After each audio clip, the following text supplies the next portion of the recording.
అంటే మనం ఇంతవరకు మీరు షోడశ అని ప్రస్తావించినటువంటి మగధ, అంగ, కాశీ, కోసలి, వత్స, కురు, పాంచాల, శౌరసేన వగైరా వగైరా దేశాలు ఏవైతే ఉన్నాయో, లేదా వగైరా వగైరా రాజ్యాలుగా ఏవైతే ఉన్నాయో, ఇవి అప్పటికే అక్కడ ఉన్నటువంటి రాజ్యాలు. అప్పటికే ఉన్నటువంటి రాజ్యాల పైన ఇక్కడికి వలస వచ్చినటువంటి ఈ వాళ్ళు ఆ రాజ్యాలను ఏ విధంగా హైజాక్ చేశారు. హైజాక్ అంటే ఆర్యీకరణ చేశారు. సంస్కృతిని ఆర్యీకరణగా లేకపోతే బ్రాహ్మణీకరణగా మలిచి, ముఖ్యంగా మల్ల, వజ్జి లాంటి దేశాలను ఆర్యీకరణగా మలిచి ఏ విధంగా వాళ్ళు దీనికి ఒక సనాతన ధర్మము క్రింద ఉన్నటువంటి రాజ్యాలుగా చెప్పారు అనేది ఈ పుస్తకంలో డాక్టర్ హేమలత గారు చాలా స్పష్టంగా చెప్పారు. పాఠకులు ఈ పుస్తకం తెప్పించుకుంటే అది గాంధార, కాంబోజ రాజ్యాల వరకు కూడా ఏ విధంగా ఈ వలస వచ్చినటువంటి ఆర్యులు ఏ విధంగా ఆ రాజ్యాలను వశీకరించుకున్నారు అన్నది చాలా కనిపిస్తాయి మనకు. అయితే వాటిలోనే వాటికి బయట ఉన్నటువంటి ముందు అవి వారి క్రిందికి రానంత వరకు మ్లేచ్ఛ రాజ్యాలుగా, వారి క్రిందికి వచ్చిన తర్వాత ఆర్య రాజ్యాలుగా, వారికి లోబడిన వాళ్ళందరూ మ్లేచ్చులు, దాసులు, దస్యులు అని ఏ విధంగా దాని ఏమంటారు వైదిక వాంగ్మయంలో రాయబడిందో కూడా చెప్పారు ఈ పుస్తకంలో. అంత మాత్రమే కాదు, వైదిక వాంగ్మయంలో మ్లేచ్ఛ, దాస, దస్య, రాక్షస, అసుర అని చెప్పినటువంటి వాళ్లను పోను పోను పోను పోను అగస్త్యుడు వచ్చి దక్షిణంలో ఉన్న సాగరాన్ని మింగివేశాడు అని చెప్పటం ద్వారా దక్షిణ ప్రాంతాన్ని ఏ విధంగా ఆర్యీకరణ చేయడం కోసం ముందుకొచ్చారు అన్నది కూడా ఇక్కడ ఉటంకించారు. ఈ పుస్తకంలోనే ఉటంకించారు, మీరు చూడొచ్చు.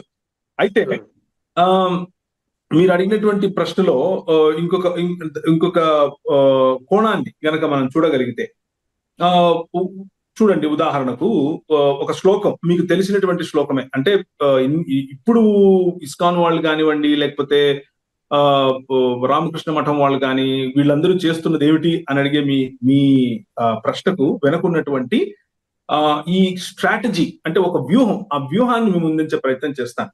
ఆ వ్యూహం ఏమిటి అంటే సామ, దాన, భేద, దండోపాయములు. అంటే ముందు సామంగా చెప్పాలి, తర్వాత దానం ఇచ్చి చెబుతారు, లేకపోతే దండన చేసి చెబుతారు, తర్వాత భేదం పెడతారు. ఇవన్నీ ఏవి కుదరకపోతే హైజాక్ చేస్తారు. అంటే వీడు మావాడే అని మనుషులను మతాంతరణ, మనుషులను ధర్మాంతరణ, మనుషులను మత మార్పిడి చేయరు.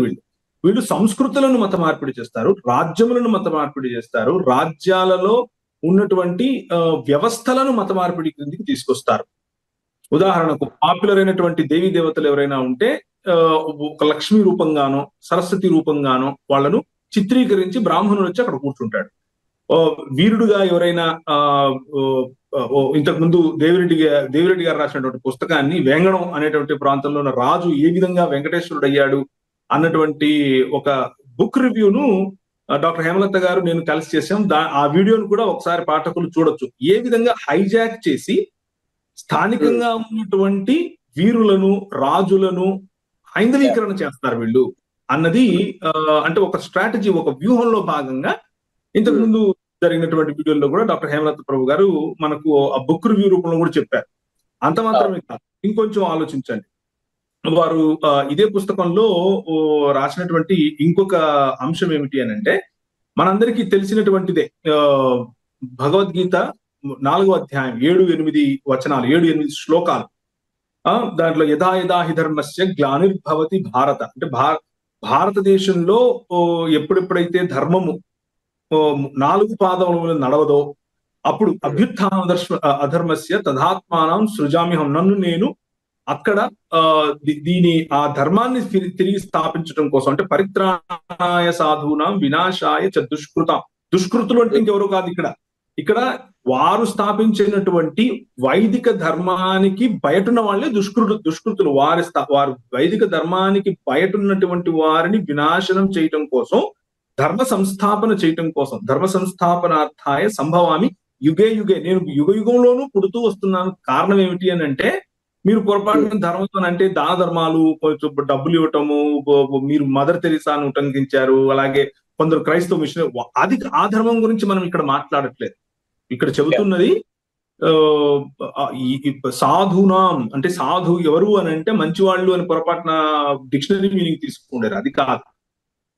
ఓ, ఓ, వైదిక సంస్కృతిని అనుసరించే వారు సాధువులు. వైదిక సంస్కృతిలోను యజ్ఞ యాగాదులు వగేరా వగేరా చేసే వారినే సాధువులుగాను ధర్మపరులుగాను పేర్కొన్నారు. మిగిలిన వాళ్ళందరూ వారు మంచివారా చెడ్డవారా అన్నది వీరి డిక్షనరీలో మంచి అన్నది కేవలం వైదికమే. మంచి కానిది లేకపోతే వైదికం కానిదంతా చెడే.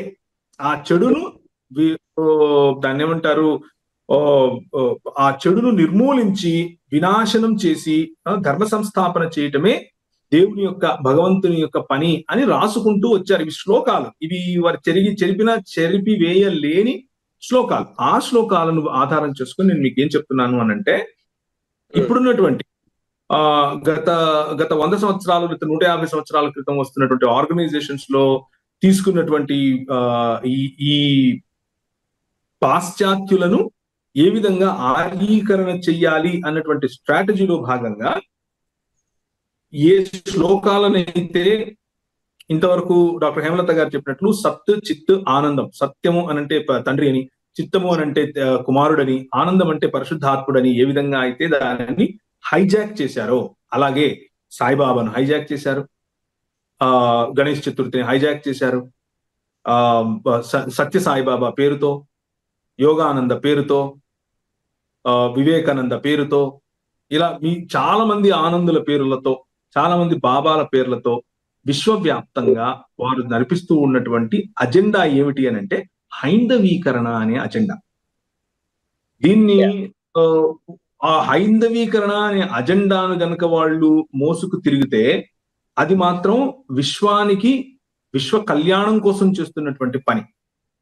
అదే స్ట్రాటజీని అంతగా కాకుండా కేవలం మానవతా దృక్పథంతో ఒక మదర్ తెరీసానో లేకపోతే ఒక విలియం కేరీనో లేకపోతే ఇంకెవరో క్రైస్తవ దృక్పథం ఉన్నటువంటి ప్రజలు గనక చేస్తే అది మత మార్పిడి అని చెప్పేటటువంటి స్ట్రాటజీ.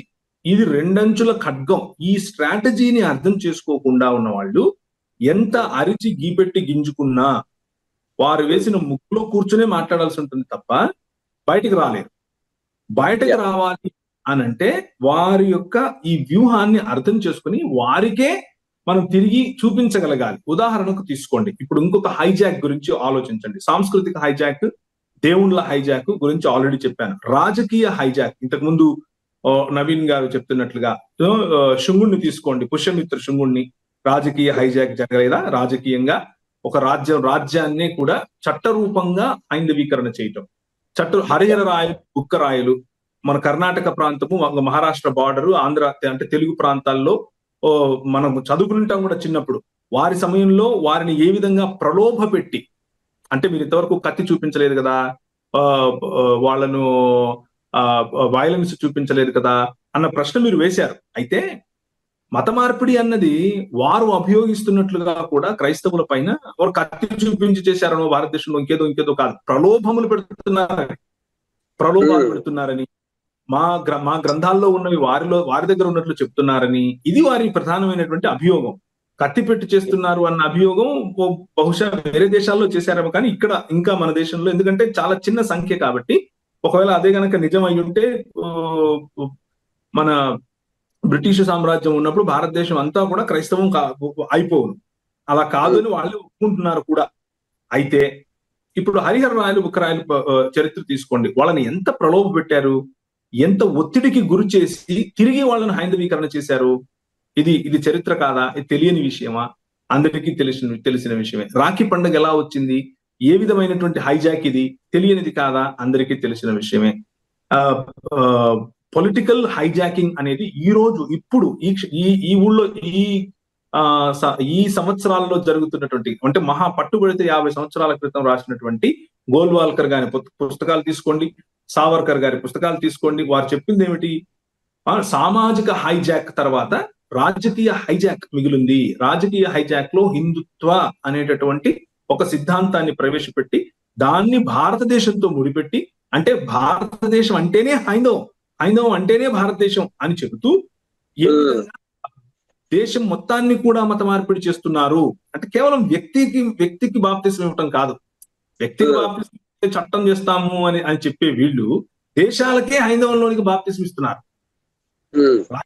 రాజ్యాలకు దేశాలను హైందవంలోనికి బాప్తిసం ఇచ్చేటటువంటి ఈ ఆలోచనను ఒక మంచి దాన్ని ఏమంటారు చిత్రపట రూపంగా డాక్టర్ హేమలత ప్రభు గారు ఈ పుస్తకంలో మీకు చూపిస్తారు. ఒక మంచి చిత్రం వేసి అందులో సెంటర్ భాగంలో హిందుత్వం పెట్టి, ఆ తర్వాత దాన్ని ఏమంటారు భారతదేశము హిందూ దేశం అని, ఆ రెండింటిని కలిపిన తర్వాత మిగిలిన మొత్తం ఇలా చాలా స్పష్టంగా చూపించారు. ఈ పుస్తకంలో ఈ అంశాలు కూడా చాలా చక్కగా ఉన్నాయి.